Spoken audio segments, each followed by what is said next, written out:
Good day.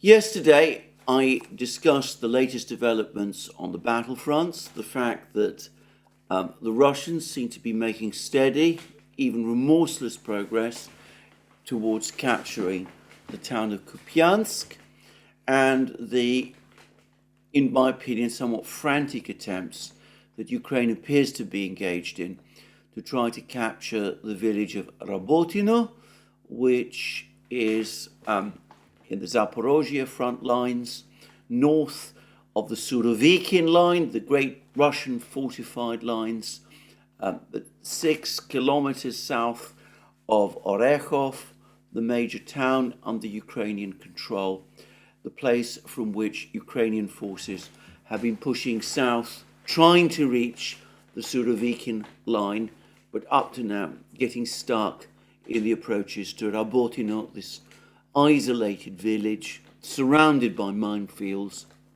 defended by the Russian army, which Ukraine up to this point, despite 2.5 months of effort, has been unable to capture. Well, yesterday I said that there were a whole succession of reports which said that Ukrainian troops had finally managed to penetrate into the village, that they'd been able to capture the northern part of the village, or at least parts of the northern part of the village, and had reached the center of the village. I said that our old friend, Vladimir Rogov, who is an official of the Russian-appointed Zaporozhye regional government, had claimed that the Russians had launched a counterattack and had driven the Ukrainians out of the central part of the village of Rabotino, and were pushing the Ukrainians back, even in the northern parts of Rabotino. I expressed a little skepticism about Vladimir Rogov's report. I said that he was a civilian administrator, perhaps not fully up to date with what was actually going on the battlefronts. And I said that it was quite likely, or so it seemed to me, that Rabotino would indeed be captured, or at least Ukraine would be able to capture Rabotino over the course of the next few hours, and would chalk it up as a victory prior to Ukrainian Independence Day on the 24th of August. I did go on to say that I doubted that the capture of Rabotino would in and of itself have any particular military significance. So that was what I was saying yesterday. Well, it seems that I owe Vladimir Rogov an apology, because that counterattack, that Russian counterattack for Rabotino, about which I expressed such skepticism yesterday, did indeed take place. The Ukrainians were indeed driven out of the center of Rabotino, and they were pushed back to the northern boundary of Rabotino, where apparently they still hold some isolated houses. That was, at any rate, the position as of last night and early this morning. Of course, over the next couple of hours, this whole situation may have changed. We might have had a renewed Ukrainian attack towards Rabotino. It could be that by the time this program is broadcast, Rabotino has indeed fallen under Ukrainian control. Now, all I would say about this is that it's clear that Ukraine itself had anticipated that Rabotino would be fully captured over the course of yesterday and would be under Ukrainian control by this morning. And I have seen some reports which are starting to suggest that the attack on Rabotino is now starting to run out of momentum.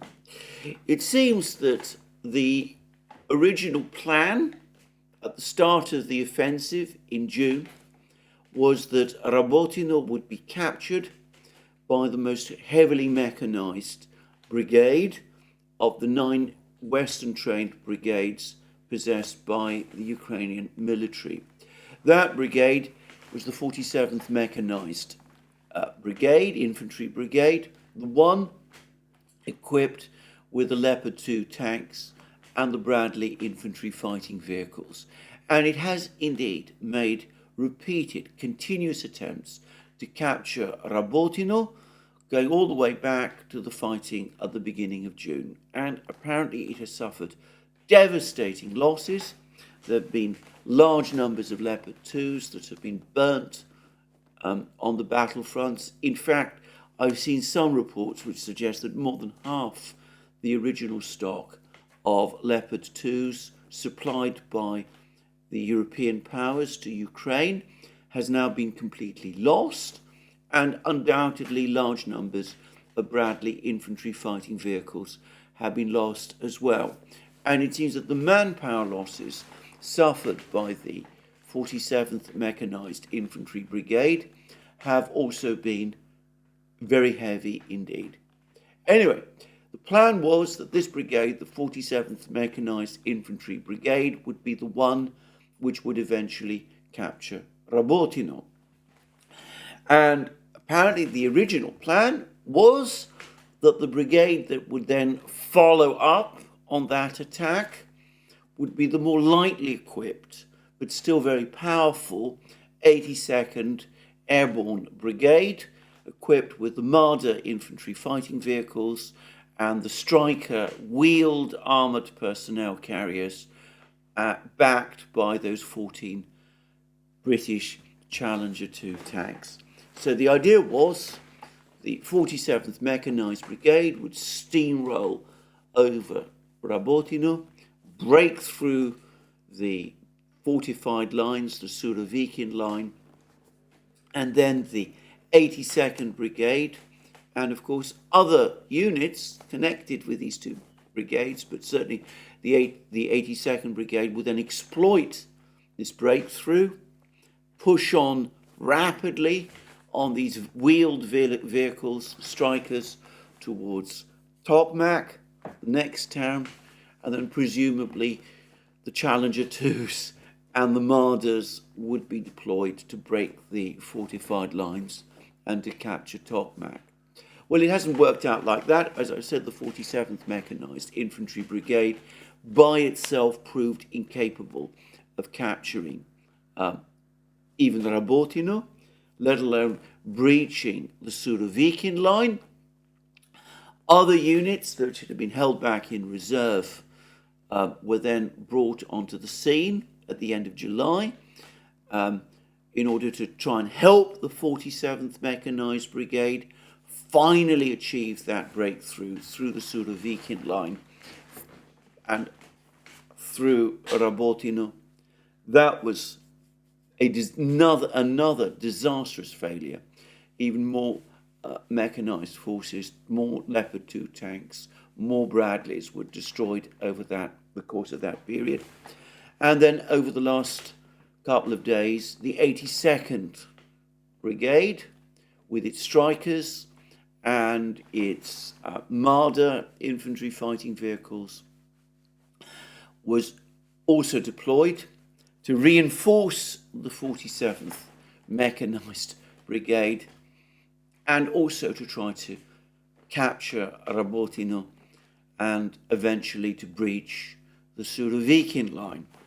So we see that what is happening is that Ukraine is increasingly being forced to reinforce what were originally intended to be its breakthrough formations, the 47th Mechanized Brigade and the other brigades which supported it, which were formed part of the 9th Corps, with other units drawn from the reserves, the 10th Corps, which was supposed to be the exploitation forces, the forces that would exploit the breakthrough, of which the elite unit was the 82nd Brigade.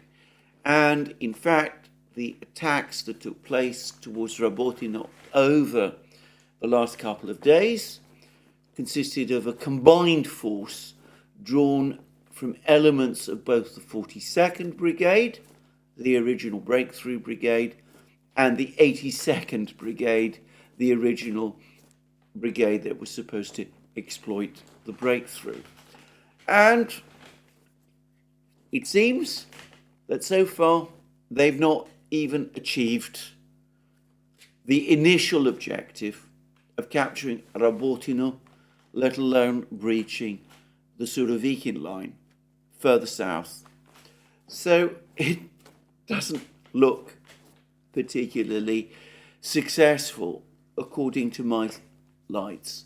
From what I've been able to understand, the Ukrainians and perhaps their Western backers have by now largely despaired of breaching the Surovikin line itself or of taking Tokmak.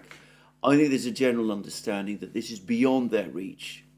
And in order to achieve even the appearance of some kind of tactical success, the objective now has basically been reduced to taking this one village, Rabotino, which has stood in the way of all their advances. And so far, as at the time of making of this program, it looks as if even throwing all of these forces to try to capture that one village, they still haven't been able fully to achieve that.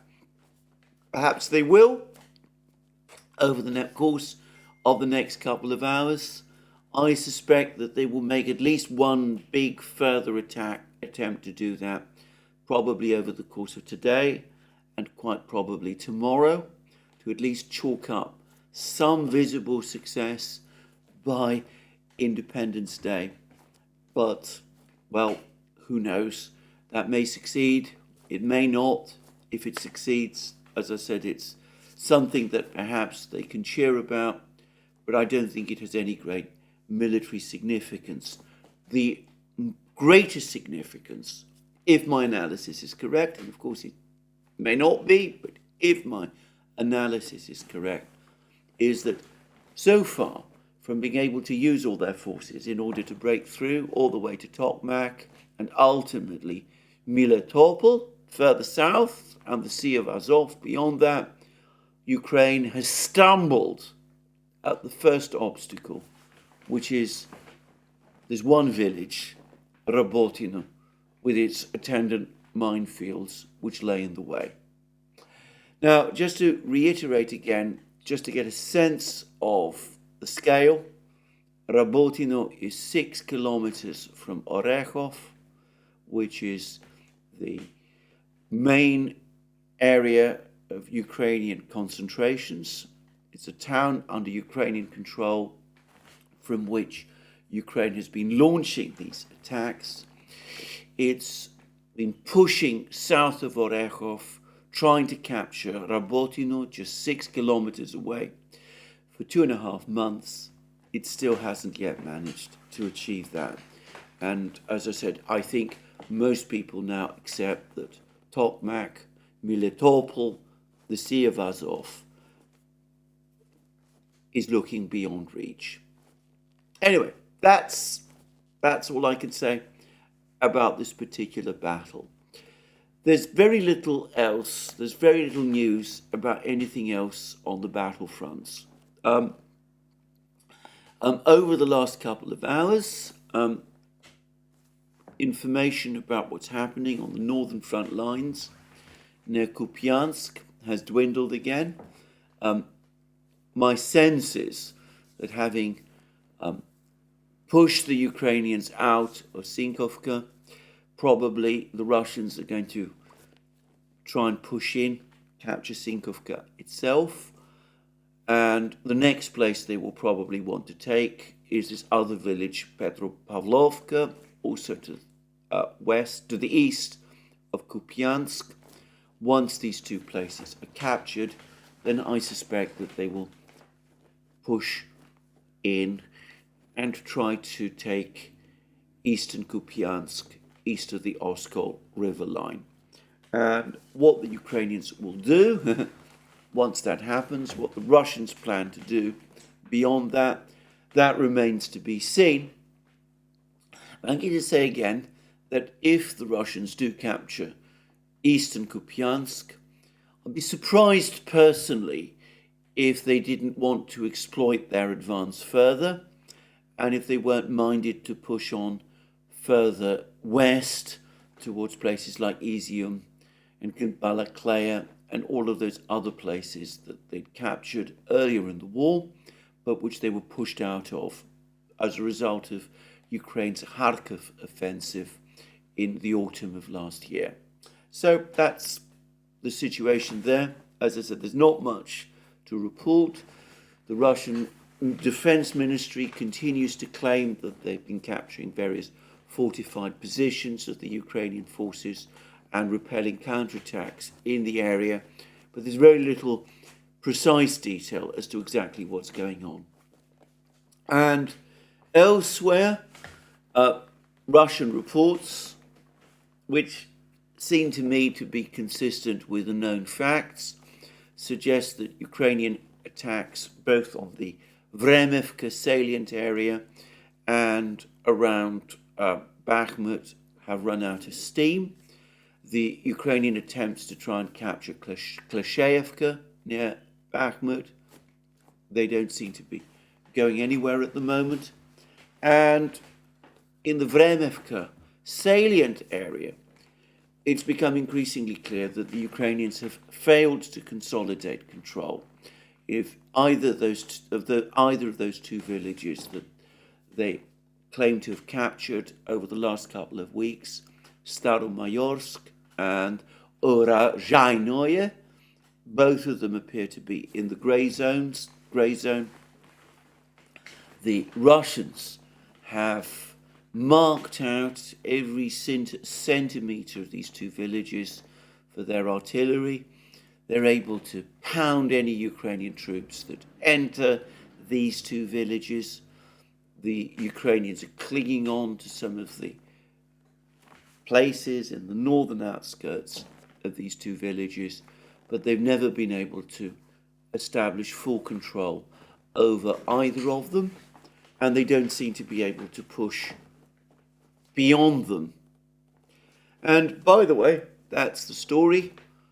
Further west, that village near the Dnieper River, on the southern front lines, Pyatikhatki, and already I'm seeing some claims from some Russian commentators that the same will turn out to be true eventually with Rabotino itself, if the Ukrainians are able eventually to push the Russians out of Rabotino. The Russians have the entire territory of Rabotino carefully surveyed. Their artillery is centered on every centimeter of ground near Rabotino. They would be able to pound any Ukrainian troops that try to occupy Rabotino. It would be all but impossible for the Ukrainians to consolidate control of that village, even if they manage eventually to push the Russians out of it. At least that is what some Russian commentators are saying. And in the meantime, there's been all kinds of dramatic pictures, lots of pictures, as I said yesterday, of burning Striker wheeled vehicles and burning Marder armoured vehicles on the steppes. And also, by the way, accumulating evidence of more Russian kamikaze drones carrying out more attacks, ever greater numbers of attacks on Ukrainian positions at various parts of the front lines. I'm going to say straight away that it seems to me that these Russian kamikaze drones, suicide drones, have been one of the most effective weapons that the Russians have deployed. They're cheap and efficient and apparently extremely effective. They seem to be far more effective and successful than the analogous US-produced kamikaze drones that the United States supplied to Ukraine, about which we've heard very little. And it's clear that the Russian kamikaze drones, the Lancet and the others, are constantly evolving and developing and becoming more sophisticated. I'm starting to lose track of the different varieties of these drones that are appearing on the battlefronts.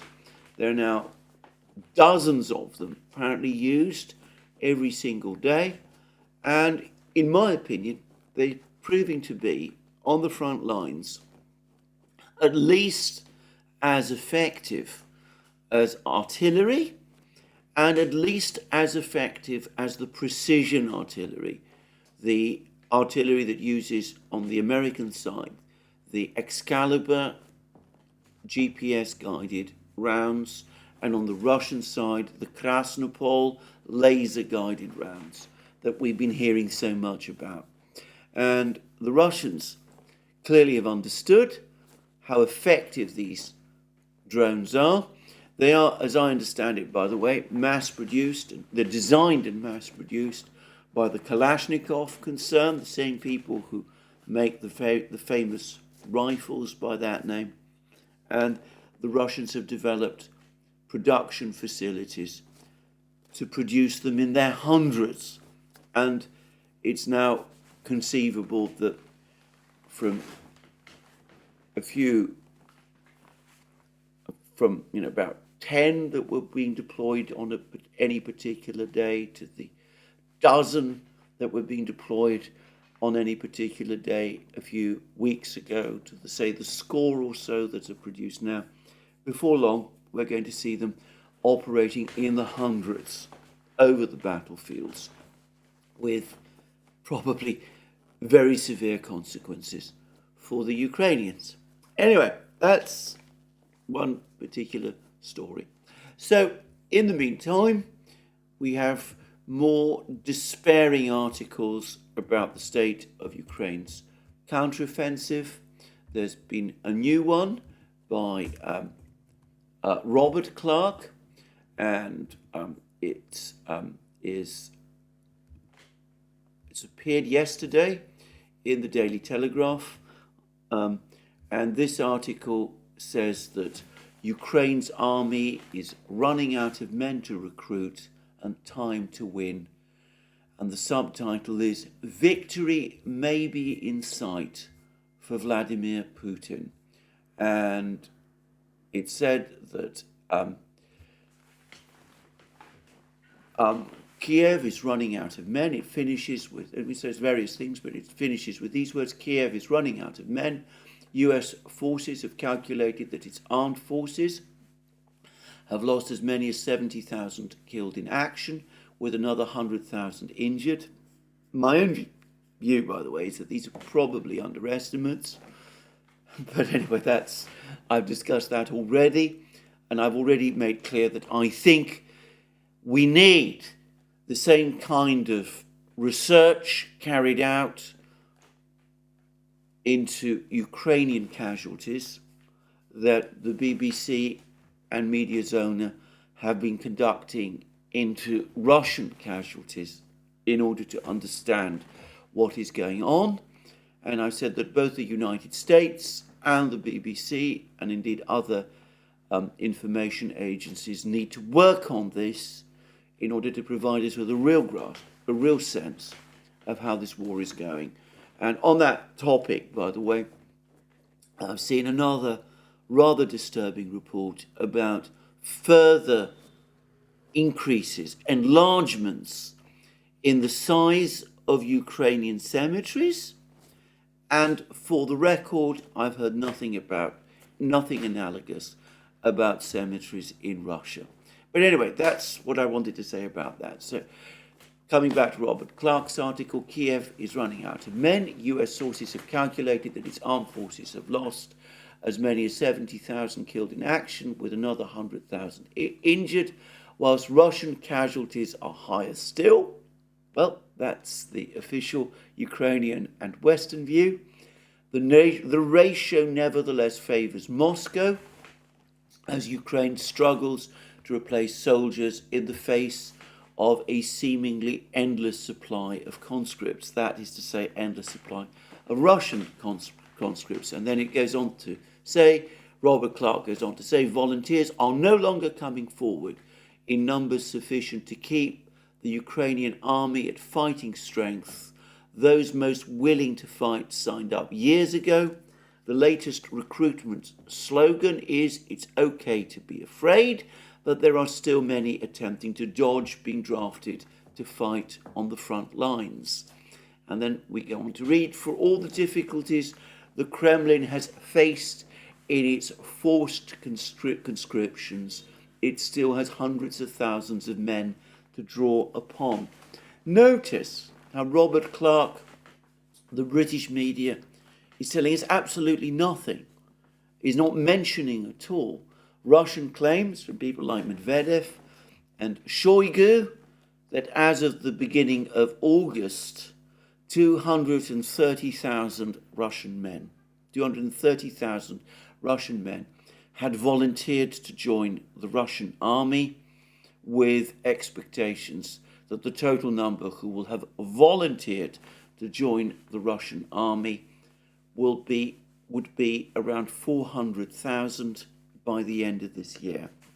Now, not only does Robert Clark never mention that, he talks only about forced conscriptions, but that figure of 230,000 Russian men who are volunteering to join the Russian army, which of course comes from Russian sources, perhaps needs to be kept in context with what Robert Clark elsewhere in the article tells us. This article I'm reading from tells us about the size of the Ukrainian military. He says that the armed forces, the Ukrainian armed forces, I'm reading from his article again, number around 200,000 active personnel, with roughly the same again in reserve, though he does say that there's 1.5 million fighting age males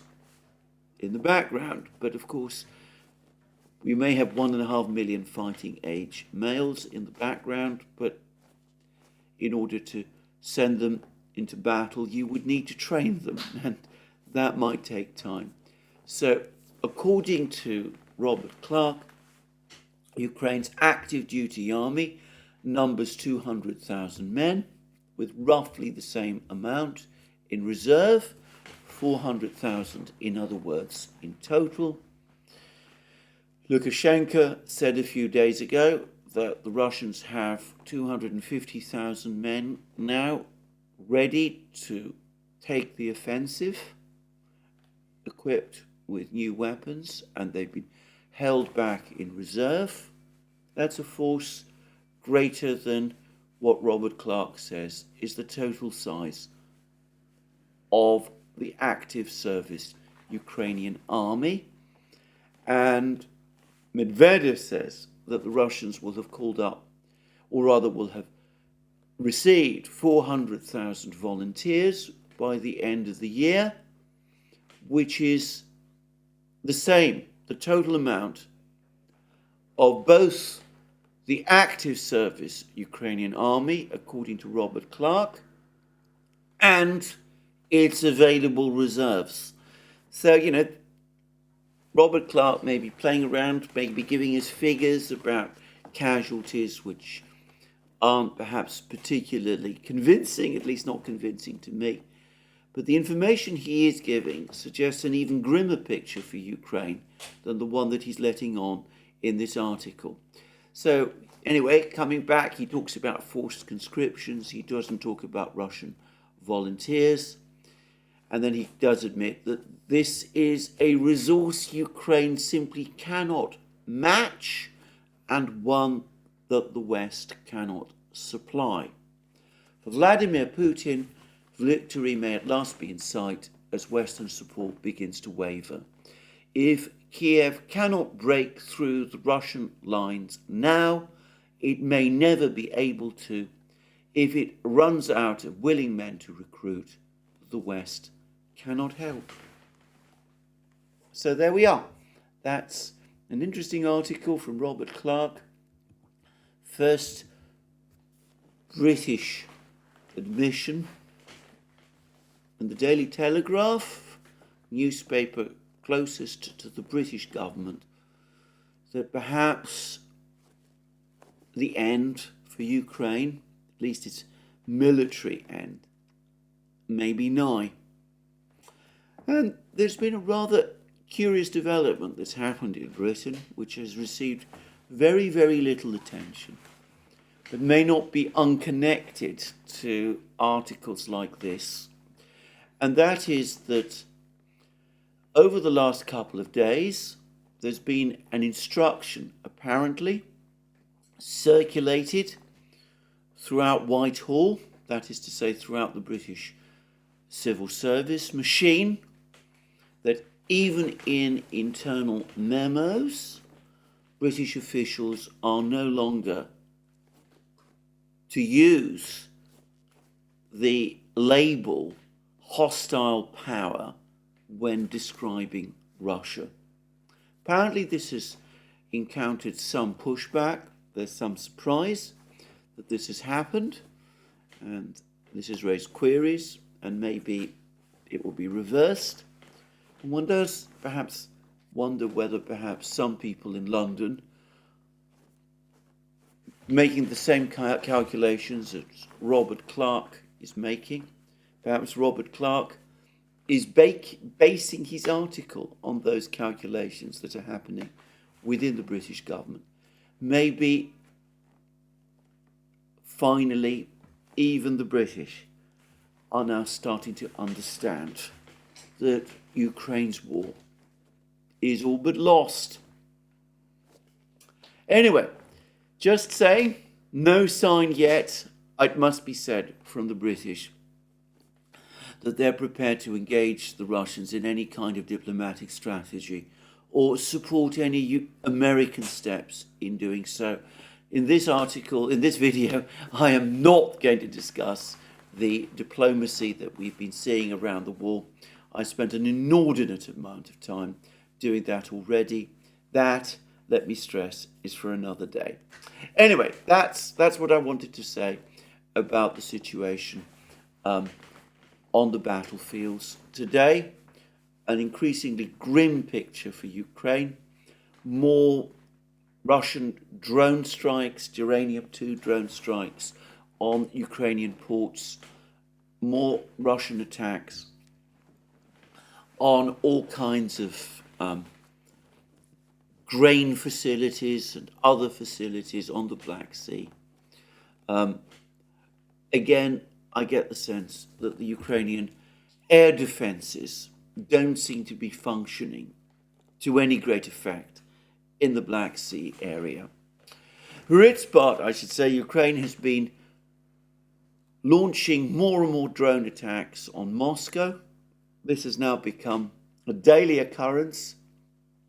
If one accepts what the Russian Defense Ministry is saying, none of these drone attacks are getting through. Occasional superficial damage to buildings in Moscow is being done. So far, there's no reports of anybody being killed or injured as a result of these attacks.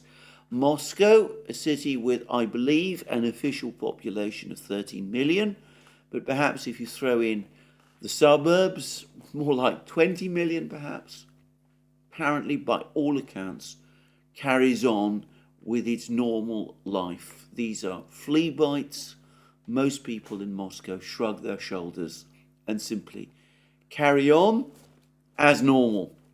And Ukraine has been making various further claims about its drone strikes on Russian air bases. I saw a report in the Telegraph, the Daily Telegraph, that Ukraine claims that it's destroyed up to 5 Russian aircraft in bases deep inside Russia.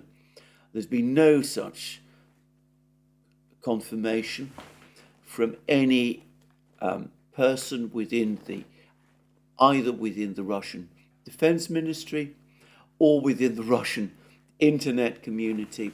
I'm very skeptical about that claim.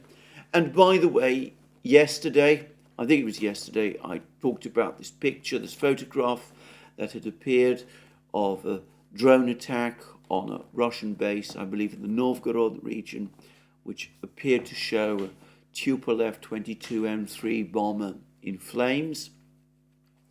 I assumed that this was a real photograph. I'm not, as I said, at all the person to analyse photographs with any skill.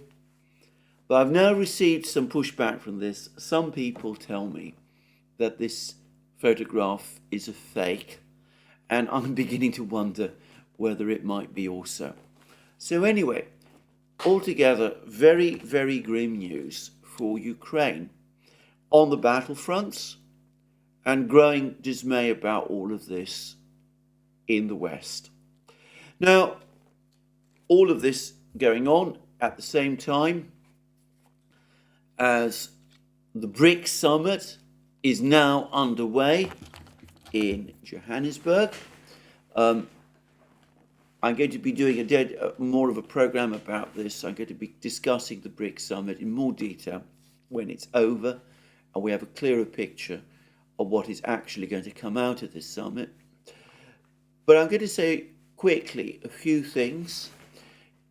In the run-up to this summit, it's now clear that Western governments and Western media made a big effort to try to create divisions between China and India, in other words, to split the BRICS. It seems that these have not been successful, and that despite the fact that there are indeed tensions between China and India, they're nonetheless, these two countries, in agreement about the broad parameters of what to do. It is looking increasingly likely that there will be an expansion of the BRICS. It's not exactly clear how that is going to be done, but I suspect that South Africa and probably Iran will be fast-tracked for membership before very long. Other countries, Egypt, I suspect more countries like, well, who knows, maybe Turkey one day will want to join. But as I said, I would guess that at the moment, if there's going to be an expansion, it will probably be Saudi Arabia and Iran who will be brought in first. And by the way, if that happens, that will further consolidate links between Saudi Arabia and Iran once they become members of the BRICS. The major advocates of expansion are the Chinese. The Chinese are now openly talking about the BRICS as a counter to the G7. The Indians, the Brazilians, to some extent the Russians, have needed to be convinced of this, but it seems that they are gradually being won over. And Anton Siluanov, the Russian finance minister, has now come forward and said that work is indeed underway on setting up some kind of accounting system to enable the BRICS states to trade with each other without going through the dollar system. And apparently there is a significant amount of work in that direction underway. Russia, by the way, has now been picked to chair the BRICS next year in 2024. The next BRICS summit meeting will take place in Kazan, the capital of the Russian Republic of Tatarstan. An interesting choice. I should say that Kazan is not only a very important city and, of course, the cultural and political center of the Tatar people who have been a part of the Russian Empire and Russian Federation, the Soviet Union, since the 16th century.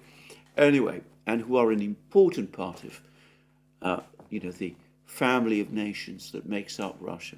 Anyway, Kazan is not only an important city in that respect, it's also an important intellectual center. The University of Kazan is a very important center of higher education. I believe that Vladimir Lenin was one of its alumni. Just saying. And of course, it's also an important center of the Russian military-industrial complex. It is where Tupolev 160 and Tupolev 95 strategic bombers are built, for example. It's also where helicopters are built, and for all I know, all kinds of other equipment, weapons are built there as well. So it's an interesting choice. And a further most interesting choice is that there's now apparently going to be the BRICS Games, which, as I understand it, are going to be sports events bringing together athletes from all of the BRICS countries. The Russians, of course, are excluded from the Olympic movement, something which, by the way, I think is outrageous, but there it is. And it seems that the Russians and all the other BRICS states have agreed that there is to be a BRICS Games. Don't know how regularly these will take place, but the first ones will apparently happen in Russia. And, well, maybe it's a stretch to say that these are being built up as an alternative to the Olympic movement, but it will mean that Russian athletes can once again participate in some form of international competitions, and if there is eventually a bifurcation in the sports world, well, all of those attempts to exclude Russian athletes from international competition, international sports competition, will have brought it about. So, all of that going on. More news also on this complicated relationship between President Erdogan of Turkey and President Putin of Russia. Now, President Erdogan has been trying to get President Putin of Russia to visit him in Turkey. He has deeply annoyed the Russians by taking a whole series of steps over the last few weeks, which the Russians found unfriendly. He's given a green light to Sweden's entry into NATO. Well, the Russians probably shrugged their shoulders about that. He has spoken about Ukraine's right to enter NATO. The Russians won't be happy about that at all. Far more significant, far more annoying to the Russians has been Erdogan's decision to release the Azov commanders who were captured by the Russians in Mariupol and who were then allowed to go to Turkey as part of a deal brokered, I believe, by the Saudis, and who were supposed to stay in Turkey until the conflict in Ukraine had ended. Well, President Zelensky visited Turkey a few weeks ago, and to Russian fury, he was able to leave with these Azov commanders because President Erdogan, without consulting the Russians and in breach of the agreement that was reached, let them go. Anyway, Erdogan then followed up with pleas to Putin to meet with him, to visit Turkey, to sort all of these things out, to discuss how the grain deal could be revived in some form. Putin did agree to meet with Erdogan, but showed little interest in travelling to Turkey in what I have to say does look like a certain sort of snub to Erdogan. For Erdogan, the relationship with Russia is vital. It is vital for Turkey itself. Erdogan has apparently concluded that if Putin won't visit him in Turkey, then the right and proper thing for him to do given the importance of a meeting with Putin, is for him to go to Moscow, or at least to Russia, and to meet Putin there. And that apparently is what is now going to happen. So there's going to be a visit by Erdogan to Russia in September. We're getting information about this from Turkish sources. And it'll be Putin who will host Erdogan, not the other way round. I think the Russians have made their point about the Azov commanders, and from that moment on, we will probably see the Turkish-Russian relationship brought back on track, and things will move forward from there, with, I think, the Russians seeking to alleviate Turkish anger over the Russian pullout from the grain deal by cutting the Turks into the much bigger trade that Russia is now conducting itself in terms of export of grain, which is apparently going to reach record levels this year. So, that important piece of news. And last but not least, in terms of news, we've also had some rumours coming out of Moscow. They are purely rumours, by the way.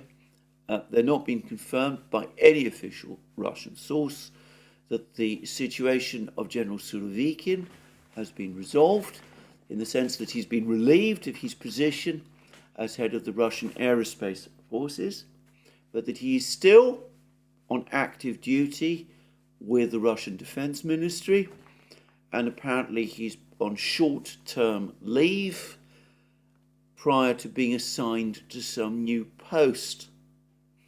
Now, all of this is very intriguing. Of course, some people are linking this to the Prigozhin affair. Perhaps they're right. Perhaps Surovikin is indeed in some form of disgrace because of his connections to Prigozhin. In which case, I have to say, Surovikin is undoubtedly a victim of this. But there have also been rumours, which I've seen in the past, that Surovikin is being prepared to take command of one of the big Russian forces that might be being readied for whatever offensive, great offensive, the Russians have in mind. And this report, which originates from Russian sources, but unofficial sources, to my mind, is equally consistent with that. So I said that the mysteries surrounding Surovikin have been resolved. Perhaps they haven't been. Perhaps we still have more questions than answers. But anyway, I'm going to devote the rest of this program to one particular issue that has been particularly important for me.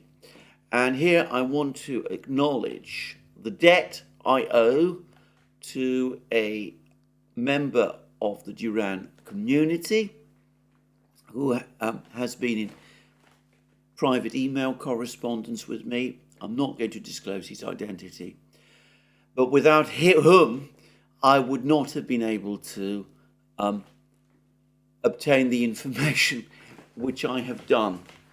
And this is information about that article by Mr. Wes Mitchell that appeared in August 2021 in the National Interest, which I saw at the time and have seen since as a possible precursor to the Ukrainian war.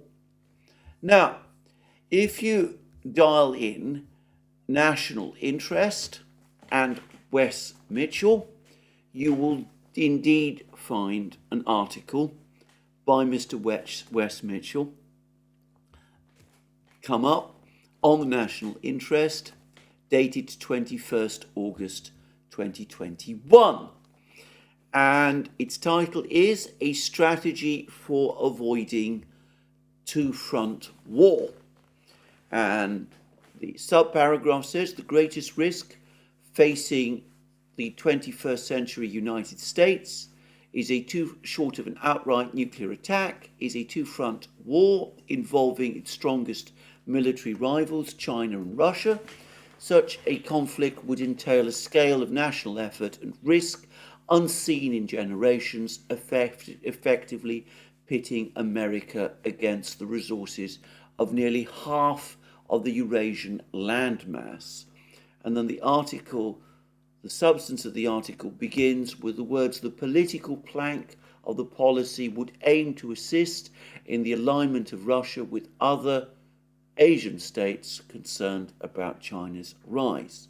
And the article then goes on to speak about the importance of breaking the relationship between China and Russia, and it does so, however, in ways that seem to me very different when I read this article from the article as I remembered it when I first read it in August 2021. I remembered that article as talking about the United States arranging for the defeat of Russia in Ukraine. Now, those words do not appear in this version of the article. The nearest I can find to that is that words like this, that the worst of all worlds would be to open up opportunities for Russia in its east while going soft in the west. An effective pivot requires a fulcrum, and Ukraine is that fulcrum. And that's the only reference to Ukraine in this article that I can find. Though earlier in the article, there are words to the effect that the West should try to create incentives to reorient Russian policy away from Russia while seeking to defeat of Russia's agenda in the West. Now that was very different. These words are very different from what I remember in the article before. But this person, this member of the Duran community, has managed to find, buried in the article, in the archives, another version, an earlier version of this article. And the first one that I saw, when I went to the link, is dated actually 22nd August 2021. So this appears to be a day after the date, when it's a day after the date 21st August 2021, which is the date of the version of the article that you will find if you do an internet search, a Google search now. But anyway, this article, which you find in the archives, dated 22nd August 2021, well, it's clearly the same article despite the difference in date. It's also entitled A Strategy for Avoiding Two-Front War. And of course, it starts with the same subparagraph, the greatest risk facing the 21st century United States, short of an outright nuclear attack, is a two-front war involving its strongest military rivals, China and Russia. Such a conflict would entail a scale of national effort and risk unseen in generations, effectively pitting America against the resources of nearly half of the Eurasian landmass. So the title and the subparagraph, the subtitle are the same, but then we have a completely different article. It starts not with the words of the existing article, which is the political plank of the policy would aim to assist in the alignment of Russia with other Asian states concerned about China's rise. The start of the article is now, in this archived version, is the greatest risk facing the 21st United States, short of an outright nuclear attack. In other words, the same as the subparagraph. And those words about the political plank of the policy would aim to assist in the alignment of Russia with other Asian states concerned about China's rise, which we saw in the current version of this article. Well, I can't see them, they don't appear. And then, if you go further down, you come up with these very interesting words which do specifically talk about a defeat of Russia. And the words read as follows: rather than attempting to woo or court Russia into a conciliatory stance, we should present it, we, the United States in other words, should present it with a combination of insuperable obstacles to Western expansion, including, if necessary, by inflicting a far more serious defeat than it has heretofore experienced in Ukraine, whilst presenting new opportunities for cooperation in investment and growth in Russia's east. So this article, the original version of the article, the archived version of the article, we see there the actual reference.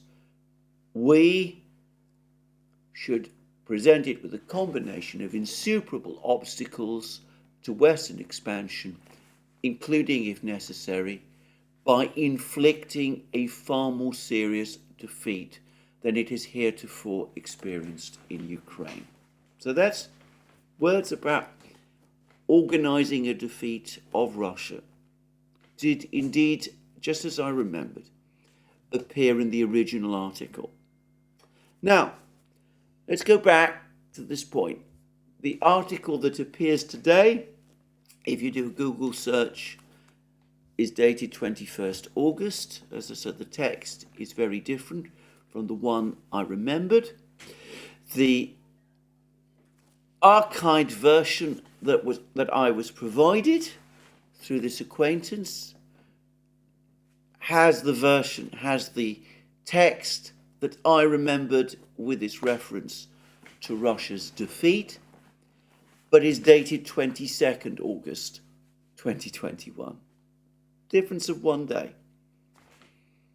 Anyway, I was a little confused about this. I did wonder whether perhaps there's been more than one article, though, as I said, the title and the subparagraph, both of the archived article and the article you find if you do a Google search, are identical. So that seemed unlikely. But in my usual somewhat clumsy way, I stumbled on the link that this member of the Duran community provided to me, and the archived article again came up with the text that I originally remembered, only on this occasion with a different date, which is 21st August 2021. So, I think one can say conclusively that the date of the article, the original article, was indeed 21st August 2021. The text has indeed been revised out of all recognition since first publication. There's been some attempt to create further confusion by changing the date of the original from 21st August 2021 to 22nd August 2021, but somehow or other That's not working quite as intended. Anyway, there it is. I've taken screenshots of all the various versions of this article which now appear. But my original recollection of the article, it turns out, is accurate. It did indeed refer to a plan, a potential plan to inflict a defeat of Russia in Ukraine. And since the start of the war, it has been heavily revised in ways that appear to conceal, well, that straightforwardly do conceal that fact. Now, I leave it to you to draw your conclusions of what all of this means. I would say that it's less than a smoking gun. If it had been, say, all of this had happened in a memo that had been passed from, well, let's say Victoria Nuland to Jake Sullivan, well, it might be a smoking gun. What goes on in an article published in the National Interest, well, that's not a smoking gun. But it's all very interesting anyway. And we see how attempts have been made which someone like myself with few internet skills would perhaps have failed to detect. And attempts have been made to conceal the fact that there were already discussions in the United States in August 2021 about the possibility of inflicting a defeat of Russia in Ukraine. Anyway, I leave it at that. You can draw your own conclusions. And just to remind you again, if you want to check out our programs, please remember you can do so on Locals, Rumble, BitChute, ODYSEE, and Telegram. You can also support our work via Patreon and Subscribestar. Links under this video, and also please remember that you can support. You can also support our work by going to our shop, buying yourself the amazing things that you will find there, our magic mugs, hats, t-shirts, sweatshirts, and all those things. And if you've liked this video, please remember to tick the like button and to check your subscription to this channel. That's me for today. More from me soon. Have a very good day, and we'll see what happens further on in the war.